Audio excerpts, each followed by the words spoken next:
For my DMP3, I will be discussing the question of when people do let the uncontrollable burdens in life take them over, is there any hope for them to still be good, selfless people?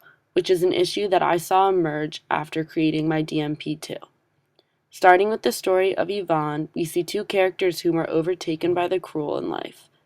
First, Yvonne's tutor obeys the commands of his stepmother and forces him to sleep every time his beloved comes to shore in search of him, which ultimately leads to Yvonne being under power of the uncontrollable burdens in life, which are his tutor's spells on him.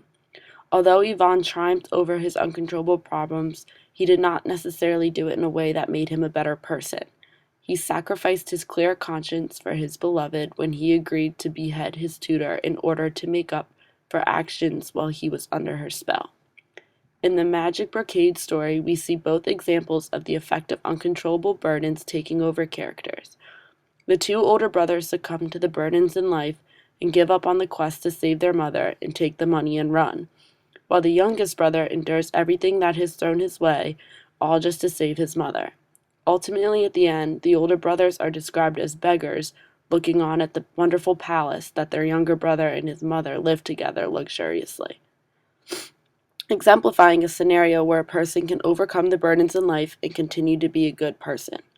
Odysseus' specific issue where he spends 7 years on the island with Calypso is an example of triumphing over the uncontrollable burdens and remaining a good person.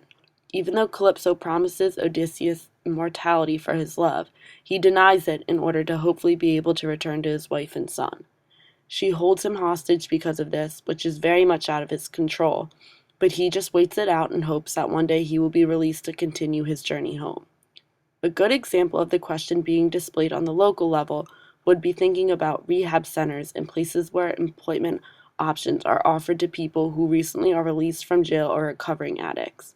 These persons who might have let their lives' burdens get in their way at some point are given the chance by others to make good decisions and turn the life around and become genuine good people again. For me, when I think about my own destiny and the future that I strive for after college, I am reluctant to accept that there will be unfair and unexpected burdens in life. I dream of finding a job in a new city that's incorporating finance and clothing. I hope that even if I am set back or overtaken by life's burdens, that I can still continue to be a good person and put others before myself. On the particular level, selfless and good people only focus on one thing only, and that is other people.